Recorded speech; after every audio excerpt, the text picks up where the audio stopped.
네, 안녕하세요. 울산광역시 경제부시장 조은경입니다. 우리는 그 에너지 전환의 시대에 살고 있습니다. 오늘 그 에너지 전환과 관련해서 공정한 에너지 전환이 무엇인지, 또 에너지 안보와 관련해서 많은 얘기가 되고 있을 것인데요. 저는 얼마 전에 넥스트 그린 레볼루션이라는 책을 저술을 했습니다. 오늘 그 관련해서 넥스트 그린 레볼루션에 나오는 얘기를 통해서 공정전환이라는 것이 무엇이고 에너지 안보에 도움이 되기를 바랍니다. 공정전환 얘기를 하면서 생각해 보니까 공정하다는 게 무엇일까 한번 생각을 했습니다. 공정하다는 것은 저희가 에너지를 그동안에 그 제대로 가격을 대가를 지불하지 않고 썼기 때문에 공정하려면은 이제 탄소의 가격을 매겨야 됩니다. 적정한 탄소 가격이 얼마인지에 대해서는 각국의 논란이 있지만 지금 전 세계적으로 탄소 가격이 한 톤당 $2 정도라고 얘기를 하는데 IMF는 $75 정도는 되어야 된다고 생각하고 있고요. 탄소에 대해서 탄소세를 매기는 국가가 있고 EU 같은 나라에서는 2023년부터 철강산업 같은 쪽을 비롯해서 2026년에 이제 그 전 산업으로 확대해서 일명 탄소 국경세를 매기겠다고 하는 건데요. 이건 굉장히 우리한테 영향을 크게 미칩니다. 그래서 똑같은 제품을 만든다고 생각을 해보세요. 이 제품이 들어가 있는 탄소 양하고 유럽에서 만드는 탄소 제품에 들어가는 탄소 양의 차이가 있을 것이고요. 그 탄소 양의 차이만큼의 금액의 톤당 탄소 가격 그것을 감안하고 혹은 유럽에서는 그 탄소 배출권 거래 제도가 굉장히 활발한 곳이 유럽입니다. 그래서 탄소 배출권의 어떤 가격과 연동해서 탄소 그에 대한 어떤 가격을 매기게 되는데요. 그러면은 저희는 어떤 영향을 받게 될까요? 제품당 그 탄소라는 것을 감안해서 가격을 매기게 되기 때문에 어떻게 하면은 이렇게 탄소를 줄일 수 있는 것이 중요한지에 대해서 생각하지 않을 수가 없게 됩니다. 그래서 저희가 그 탄소량을 줄이는 것, 또 탄소를 어떻게 그 매기는가에 따라 가지고 저희 그 상품의 제품의 어떤 경쟁력에 큰 영향을 미친다는 것을 알았으면 좋겠고요. 전 세계 탄소 관련한 논의는 탄소 중립이라는 걸로 얘기가 되고 있습니다. 탄소 중립은 탄소를 얼마만큼 배출하고 탄소를 그 배출한 양만큼 어떻게 흡입하느냐는 것이죠. 그래서 배출한 거하고 흡입한 것이 제로가 되는 것이 탄소 중립이고요. 탄소 중립에 나아가서 6대 온실가스까지 탄소를 포함해서 메탄 등의 6대 온실가스를 합한 것이 기후 중립이고 기후 중립을 넷제로라고 한다는 것이고요. 빌 게이츠는 How to Avoid Climate Disaster라는 책에서 전 세계 온실가스가 510억 톤이라고 얘기를 하고 있습니다. 그럼 전 세계 온실가스가 510억 톤이라고 했었을 때 어디서 나오느냐? 31%는 공정 과정에서, 27%는 전기에서, 19%는 동물을 사육하거나 식물을 재배하는 데서, 16%는 우리가 자동차를 타고 또 비행기를 타고 배를 타기도 하죠. 그런 수송과 관련돼서 나오기도 합니다. 그리고 나머지는 건물을 어떻게 짓고 또 인난방을 어떻게 하느냐에 따라서 또 나오기도 하죠. 그게 이제 전체적으로 7% 정도로 되고요. 지금까지 탄소를 제일 많이 배출한 국가는 미국이고 그 다음으로는 중국을 들 수 있는데 현 단계에서 중국이 탄소 배출을 가장 많이 하고요. 대부분 나라는 2050년 탄소 중립을 목표로 하고 이번에 안타깝게도 탄소 중립 2050년이라는 것을 여러 정상들이 못 박으려고 했는데 타결을 되지 않았습니다만 대부분의 선진국에서는 2050년까지 탄소 배출을 50년까지 하겠다고 하고 중국은 2060년까지 하겠다고 돼 있습니다. 저희는 이제 파리 기후 협약에 따라 가지고 저희 그 NDC라고 해서 Nationally Determined Contributions를 얘기하고 있는데요. 저희가 그전에는 2017년에 한 24.4%, 근데 이제 2018년 기준으로는 좀 이제 수치가 다르지만 2018년에 한 26%대 것을 이제 쭉 간다고 보고 2040년 기준으로 했었을 때 2018년 대비 종전의 수치에서 이제 40%라고 이제 확대를 해버렸습니다. 그래서 여러 가지 이제 논란이 벌어지고 있기는 합니다. 40%를 종전의 목표치도 달성하기가 벅찬데 저희가 이제 탄소 중립법이라는 것을 만들었고 35% 이상이라고 못을 박았기 때문에 40%라는 목표를 세웠고요. 거기에 따라서 이제 하는데 이런 것들은 각국의 이제 유럽이라든지 다른 나라들이 여러 가지 시책을 실시하고 있는데요.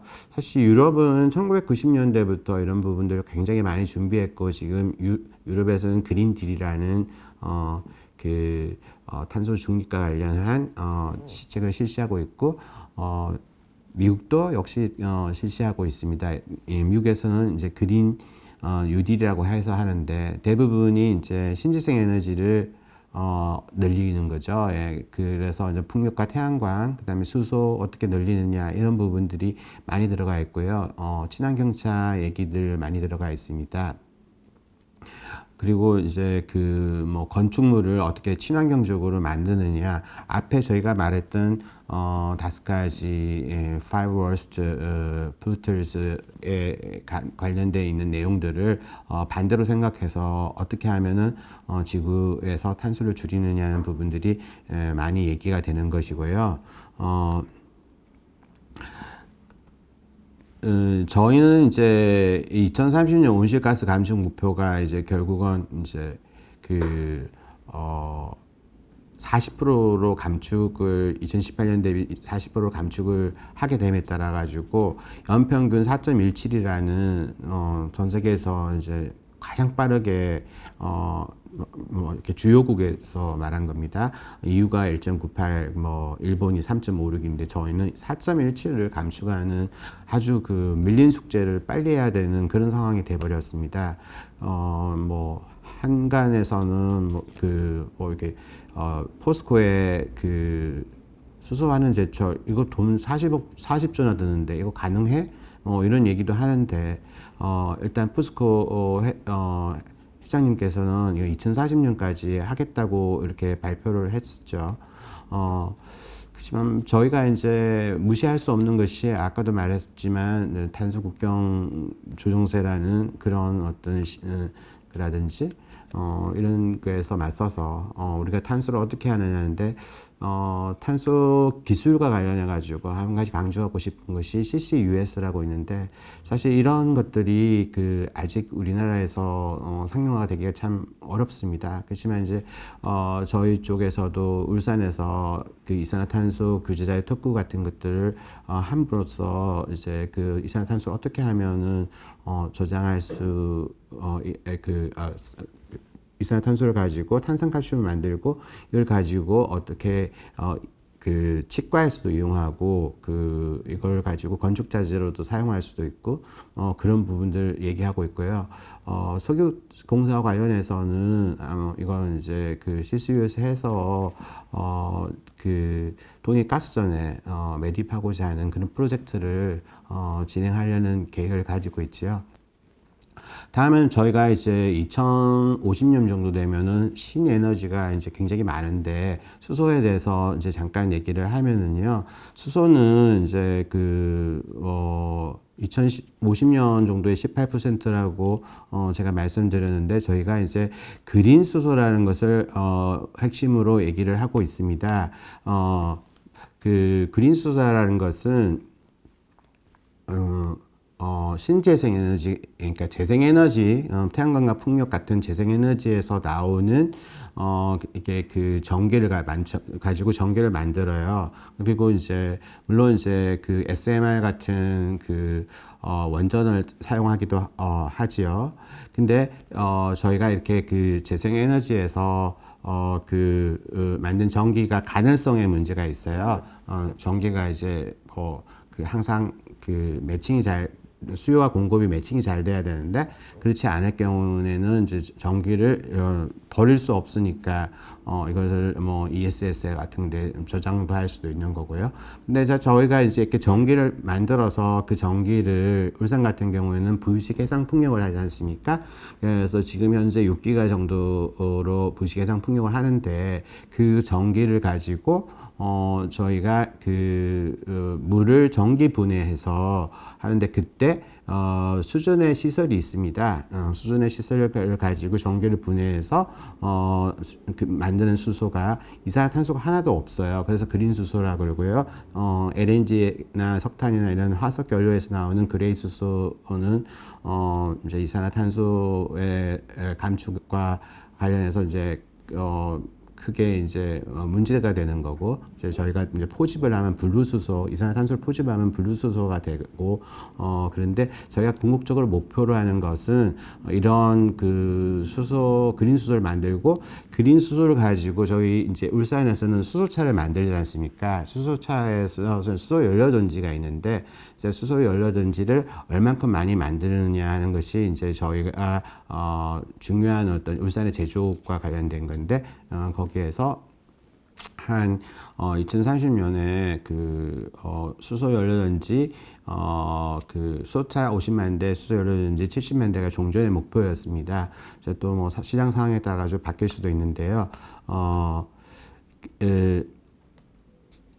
울산은 이런 어떤 부유식 해상 풍력이나 이제 태양광 이런 걸 통해서 저희가 이제 수소 도시로 거듭나고자 하고요. 수소 트램, 또 수선박, 메탄 선박이나 친환경 선박이 이제 지금 현재 울산에 조선 산업이 많이 발달되어 있는데 이런 조선 산업의 이제 기지로서 울산이 더 나아가서 이제 더 멋진 친환경 도시가 돼서 수소 도시가 되고 또 부유식 해상 풍력 단지를 조성을 해서 거기서 그린 수소를 일부를 20% 정도 만들고 나머지 는 이제 전기로 쓰고 이런 원대한 목표를 가지고 있습니다.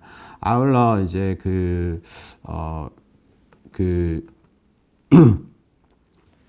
울산의 이제 고려 아연 같은 회사들 같은 경우에는 아까 포스코처럼 해외 에너지를 해외 자회사에서 해외에 있는 태양광이나 풍력을 가지고 그린 수소를 만들어서 그것을 암모니아 형태로 해서 가져오는 방안에 대해서 생각을 하고 있고요. 국내 수소 사용 및 생산 계획 같은 것들을 보면 2020년에 22만에서 2050년에는 2,700만 톤이 됩니다. 이 중에서 이제 그린 수소를 한 2030년 25만 톤, 2050년 300만 톤까지 만들려고 하고 있는데 이런 원대한 꿈 속에서 저희 울산에서는 이제 전기차 같은 경우에는 울산의 삼성 SDI와 그리고 저희 현대차가 잘 협력해서 이제 K 배터리의 신화를 하면서 전기차의 이야기를 계속 이어갈 것이고요. 또 한편으로는 이제 그 수소 넥소 1이 있고 넥소 2까지 해서 이제 넥소 2는 때문에 저희가 이제 그 수소 연료전지 시스템을 이제 울산으로 이제 후반 공정을 얼마 전에 이제 그 가져오기로 발표했습니다. 그래서 그 현대 모비스 쪽에 감사를 드리고요. 수소 연료전지는 그 저희 쪽에서 이제 후반 공정 그 전에 이제 그 연료전지 만드는 시스템은 없었거든요. 그러니까 이걸 통해서 저희가 그 전기차 수소 전기차로도 사용하기도 하고 두산 퓨어셀 이런 쪽하고도 협력을 하고 있습니다. 그래서 발전용으로도 이제 저희가 하게 되는데요. 결국은 나중에 그 뭐 현대자동차가 모빌리티 회사로서 더욱더 이제 발전을 해서 50% 정도는 친환경차, 30% 정도는 플라잉카, 20% 정도는 로보틱스 이렇게 되죠. 그래서 이제 결국 지금 테슬라 주가 굉장히 많이 올랐지 않습니까? 그래서 이제 테슬라의 이제 자율주행인 오토파일럿이라든지 그 다음에 이제 우리가 보통 말하는 전기차 같은 경우 전기 트럭이 있잖아요. 그런 데서 자율주행 기능 같은 것들이 울산에서도 이제 더욱더 발전할 것이고요. 그것이 탄소 중립과도 굉장히 관련됩니다. 왜냐하면 에너지 솔루션을 최적화하는 것이기 때문에요. 그리고 이제 저희가 아까 그 수소 연료전지 같은 것들을 선박이나 아니면 하늘을 나르는 차나 뭐 이런 쪽에다가 굉장히 많이 이렇게 쌓으면은 전기차는 좀 작은 승용차에 좀 적합하고요. 이제 그 수소차는 오래 가는 그리고 또 부피가 큰 그런 어떤 모빌리티에 적합하죠. 그래서 이제 저희는 이런 식으로 해서 결국은 이제 그 울산의 어떤 미래를 열어 나갈 것인데요.